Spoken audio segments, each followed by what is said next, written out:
Dear students, welcome to my classroom. Previous క్లాస్లో మనం సర్వసమీకరణాలను ఉపయోగించి కారణాంక విభజన అనే అంశానికి సంబంధించి అభ్యాసము 12.2లోని సమస్యల్ని మనం సాధిస్తున్నాం. మరి దాని కొనసాగింపుగా ఈరోజు మూడవ సమస్య, ఈ క్రింది సమాసాలను కారణాంకాలుగా విభజించండి. సో మొదటిది LX² + MX. మరి ఇందులో మనం గమనించినట్లయితే ఇది మనకు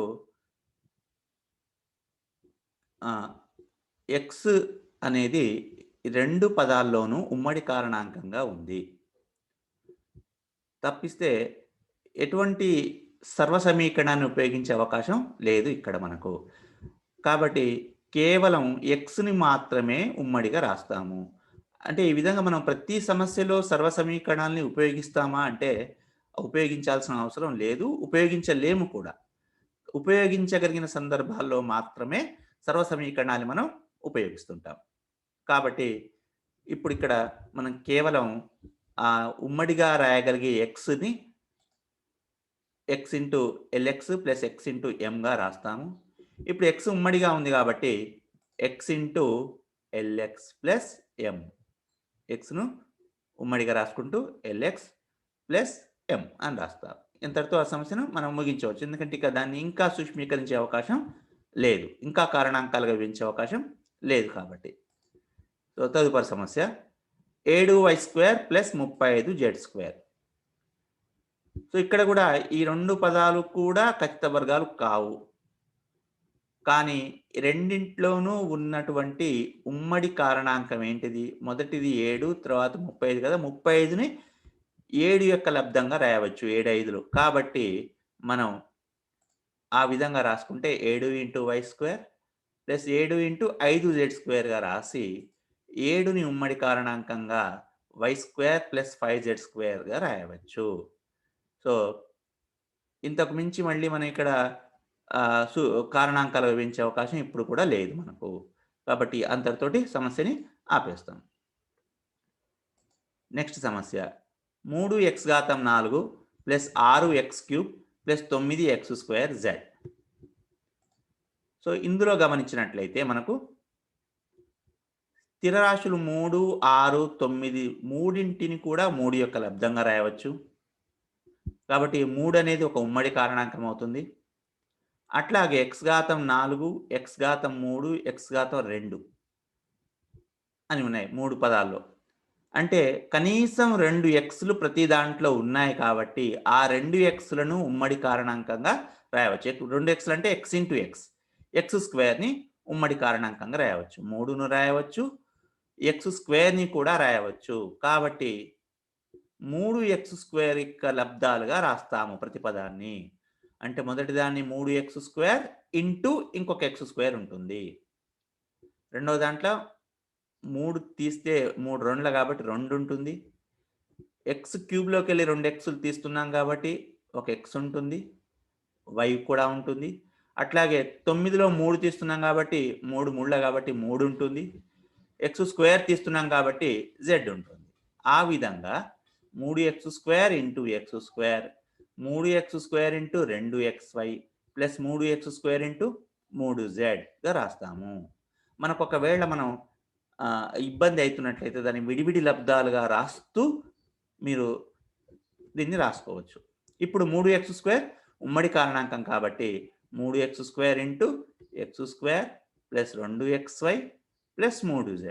సో ఇక్కడ మళ్ళీ మనకు ఇక ఏ కారణాంకాలుగా విభజించే అవకాశం లేదు కాబట్టి దీన్ని అదే విధంగా ఉంచేస్తాం. తదుపరి సమస్య x² - ax - bx + ab. So ఇది మనకు 1వ అభ్యాసంలో సాధించినటువంటి సమస్యను పోలి ఉంది, అదే మాదిరిగా ఉంది. కాబట్టి ఏం చేస్తాం, వీటిని ఎట్లా చేస్తాం గుర్తు తెచ్చుకోండి ఒకసారి. మనకు ఇక్కడ 4 పదాల్లో ఉమ్మడిగా ఏదీ లేదు కదా. మొదటి మూడింటిలో x ఉంది, చివరి రెండింటిలో b ఉంది.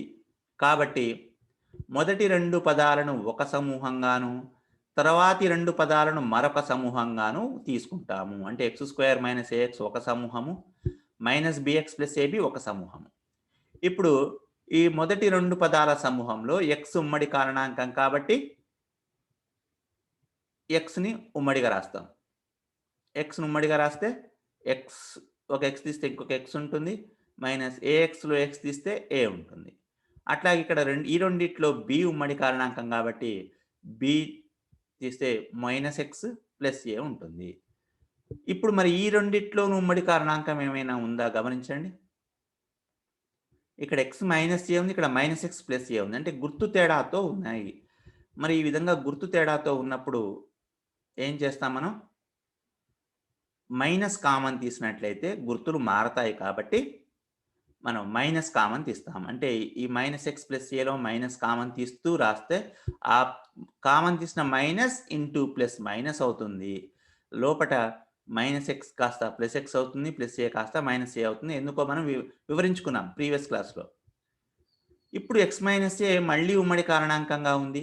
కాబట్టి x - aను ఉమ్మడి కారణాంకంగా రాస్తే x - b. x - a into x - b అవుతుంది. నెక్స్ట్ సమస్య 3ax - 6ay - 8by + 4bx. అంటే దీన్ని కూడా మనం అనువైన సమూహాలుగా విభజించుకుంటే మొదటి 2 పదాల్లో 3aని, తర్వాతి 2 పదాల్లో 4bని మనం కారణాంకంగా తీసుకుంటే, ఉమ్మడి కారణాంకాలుగా తీసుకుంటే ఇక్కడ -2y + x ఉంది. x - 2y రెండు సమానమే కదా! కాబట్టి దాన్ని కూడా x - 2yగా రాసుకుంటే x - 2yని ఉమ్మడి కారణాంకంగా తీసుకుంటూ మనం కారణాంకాలుగా విభజిస్తాము. సో ఇది కూడా అదే మాదిరిగా మీ అవగాహన కోసమే వదిలేస్తున్నాను. సో m+1 ఇంటూ n+1 అవుతుంది. సో దీన్ని కూడా గమనించండి. మొదటి రెండిట్లో b ఉమ్మడి కారణాంకం, తర్వాత రెండిట్లో 2c ఉమ్మడి కారణాంకం. కాబట్టి 6a - b మళ్ళీ ఉమ్మడి కారణాంకం అవుతుంది. దాన్ని తీసుకుంటే b + 2c మిగులుతుంది. p²³ - pr² - pq + r². ఇక్కడ మొదటి 2 పదాలను, తర్వాత 2 పదాలని వేరువేరుగా తీసుకుంటే, సమూహాలుగా తీసుకుంటే మొదటి 2 పదాలలో p ఉమ్మడి కారణాంకంగా ఉంది. తర్వాతి 2 పదాల్లో ఏది లేదు. కాబట్టి మనం 1 ఉమ్మడి కారణాంకంగా రాద్దాం.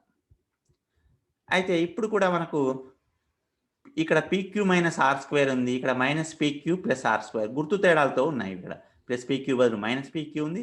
-r² బదులు +r² ఉంది. ఈ విధంగా ఉన్నప్పుడు ఏం చేస్తున్నాం మనం? మైనస్ కామన్ తీస్తూ రాసుకున్నాం. సో ఆ విధంగా మైనస్ కామన్ తీస్తే కామన్ తీసిన minus into plus minus 1 -pq + pq అవుతుంది. +r² -r² అవుతుంది. ఆ విధంగా ఇప్పుడు pq - r² ఉమ్మడి కారణాంకంగా కనిపిస్తుంది కాబట్టి దాన్ని మనం pq - r² ఉమ్మడి కారణాంకంగా రాసుకుంటే p - 1 అవుతుంది. ఇంకొక సమస్య x × y + z -5 × y + z. ఇక్కడ మనకు చాలా సులభంగా కనిపిస్తుంది y + z ఉమ్మడి కారణాంకంగా. కాబట్టి దాన్ని y + z ఉమ్మడి కారణాంకంగా రాస్తే x - 5 మిగిలిపోతుంది. సో చాలా సులభమైన సమస్య. ఇప్పుడు 4వ బిట్ చూద్దాం. ఈ క్రింది సమాసాలను కారణాంకాలుగా విభజించండి. x⁴ y⁴. సో దీన్ని మళ్ళీ మనం ఏ సూత్ర ప్రకారం రాసుకుంటే బాగుంటుంది, ఏ సర్వసమీకరణం ప్రకారం రాసుకుంటే బాగుంటుంది అనేది మనం ఆలోచించుకోవాలి.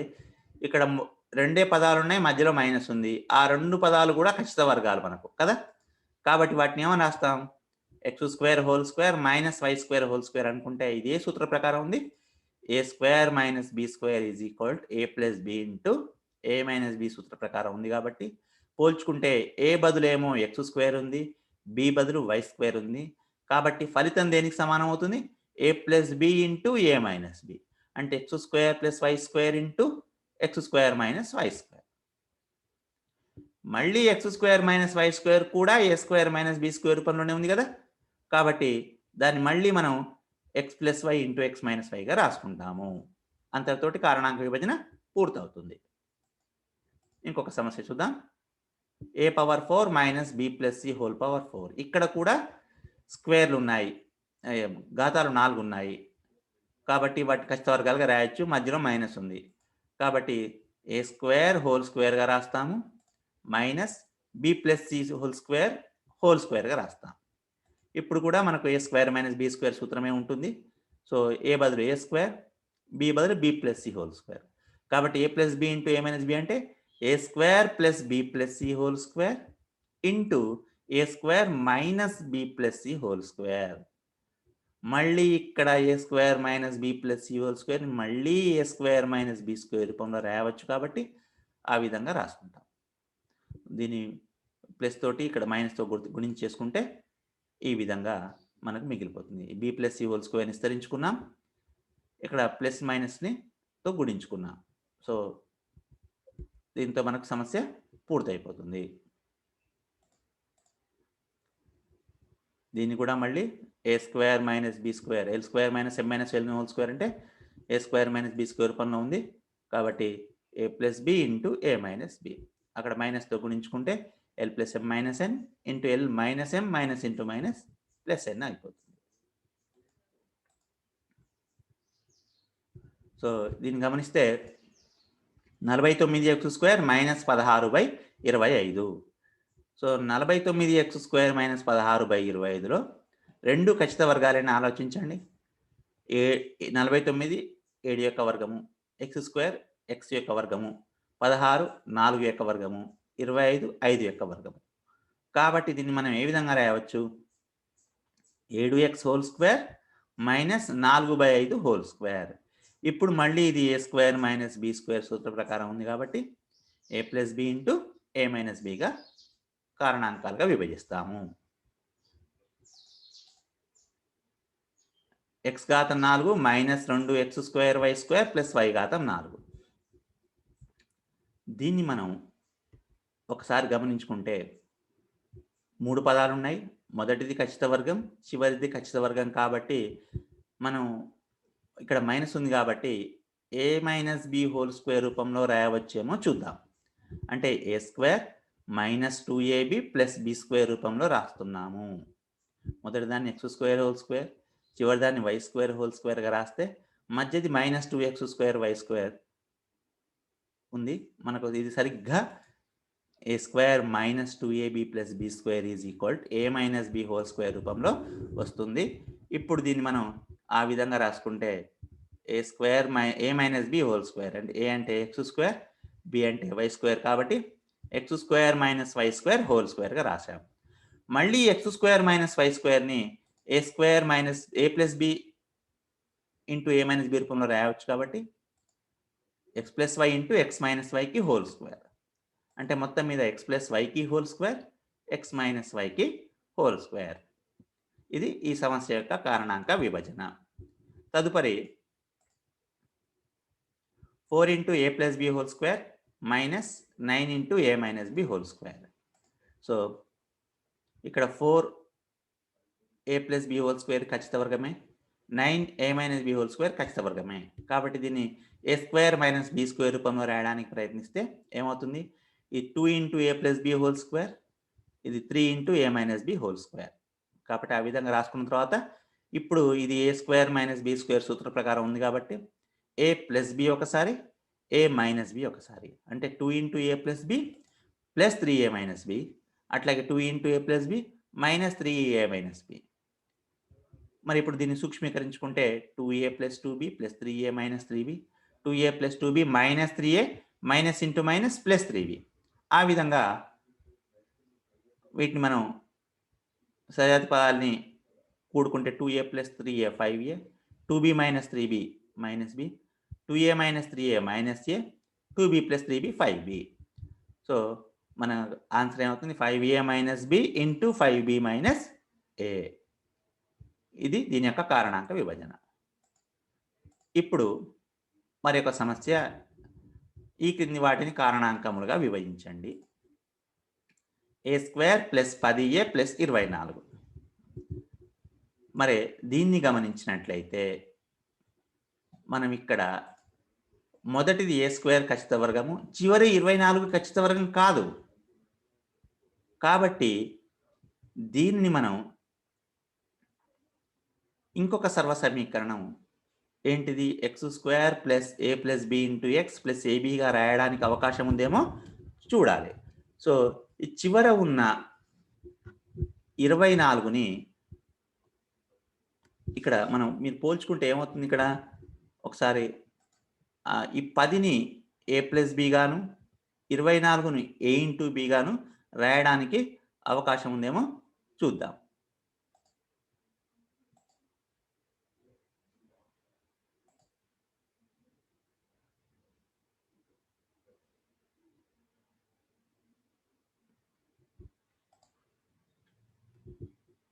దీన్ని x² plus a plus b into x plus AB తోటి పోల్చే అవకాశం ఉందేమో చూస్తే ఇక్కడ a plus b is equal to 10 రాయాలి, ఏబీ ఈజ్ ఈక్వల్ టు 24 రాయాలి.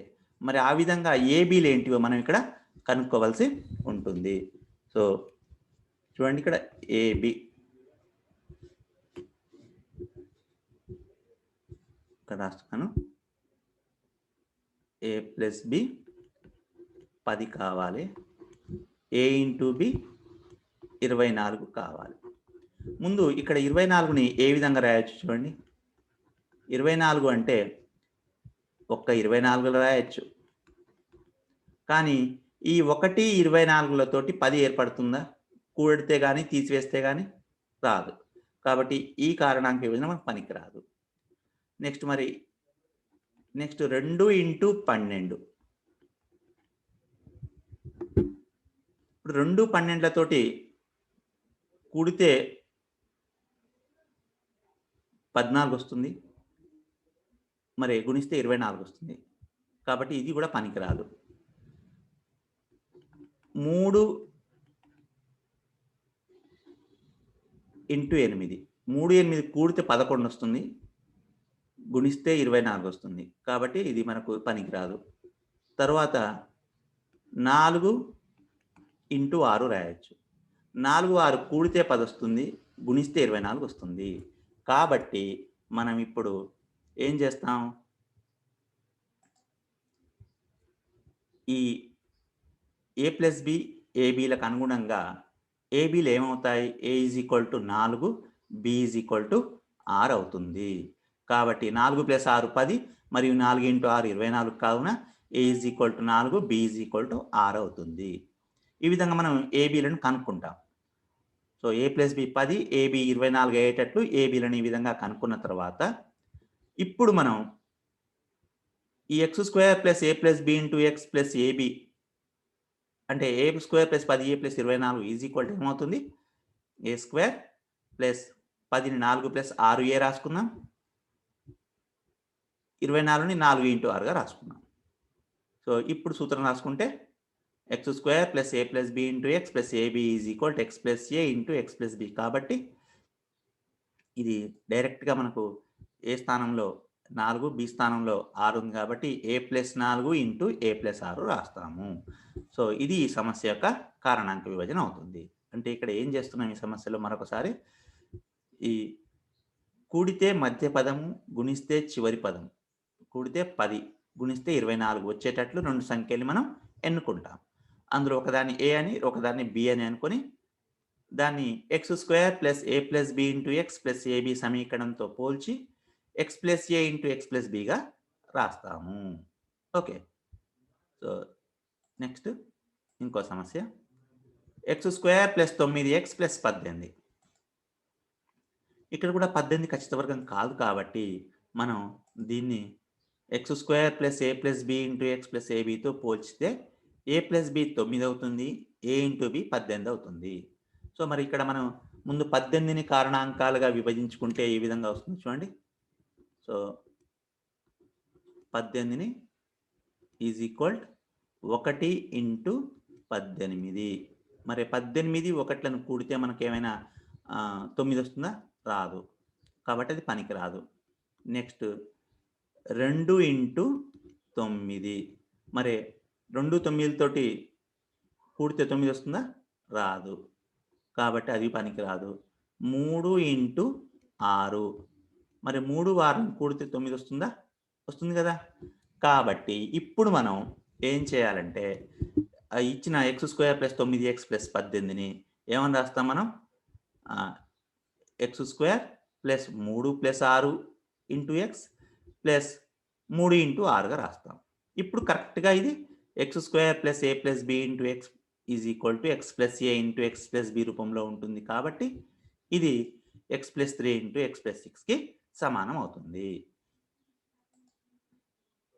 సో, x + 3 ఇంటూ x + 6 కారణాంక విభజన అవుతుంది ఇప్పుడు మనం. నెక్స్ట్ ఇంకో సమస్య చూస్తే p² - 10p + 21. సో, ఇది కూడా మనకు 21 ఖచ్చితవర్గం కాదు కాబట్టి దీన్ని x² + a + b into x + abతో పోల్చితే a + b is equal to -10, ab is equal to 21. x అంటే p, అది వేరే విషయం. సో, కూడితే -10 గుణిస్తే 21 వచ్చేటట్లు ఎన్నుకోవాలి. మరి ఇక్కడ మనకు ఇందాకటి విధంగానే మనం చూస్తే -7 + -3 -10 అవుతుంది. -7 ఇంటూ -3 21 అవుతుంది. కాబట్టి a is equal to -7, b is equal to -3. ఇది ఏ విధంగా వచ్చిందో మళ్ళొకసారి చూద్దాం అవసరమైతే మనం. చూడండి ఏ విధంగా వచ్చింది. 21ని మనం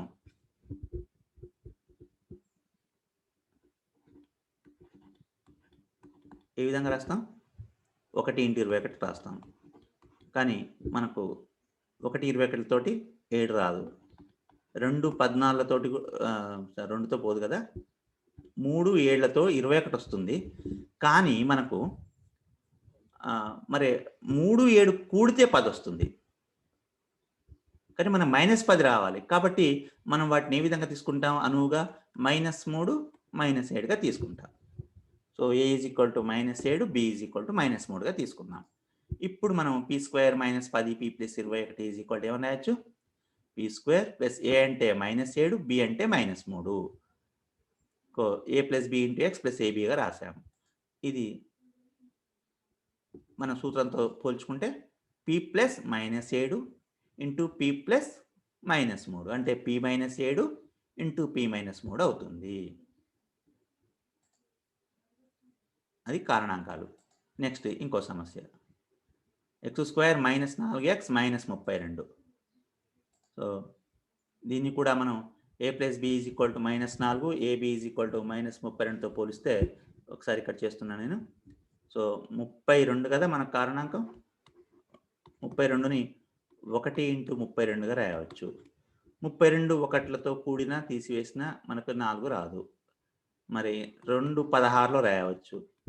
2 16లతో కూడా కూడినా తీసివేసినా -4 రాదు. 3తో పోదు కదా! 4 8లో. 4 8లతో తీసివేస్తే 4 వస్తుంది. ఏ విధంగా తీసివేసి వస్తుంది? -4 +4 -8 అయితే వీటి ద్వారా మనకు +4 -8 -4 అవుతుంది. మరియు ప్లస్ ఇంటూ మైనస్ 4 8లో 32 అవుతుంది. కాబట్టి మనం a is equal to +4, b is equal to -8 తీసుకుంటాము. లేదా a is equal to -8, b is equal to 4. మనం దాన్ని సూక్ష్మీకరించుకుంటే ఈ విధంగా మనకు x - 8 ఇంటూ x + 4 అవుతుంది. సో, ఇది ఈరోజు క్లాసు. నెక్స్ట్ క్లాస్లో మనం మరొక కొత్త అంశాన్ని నేర్చుకుంటూ కొత్త అభ్యాసాన్ని చేద్దాం. అంతవరకు సెలవు. బాయ్.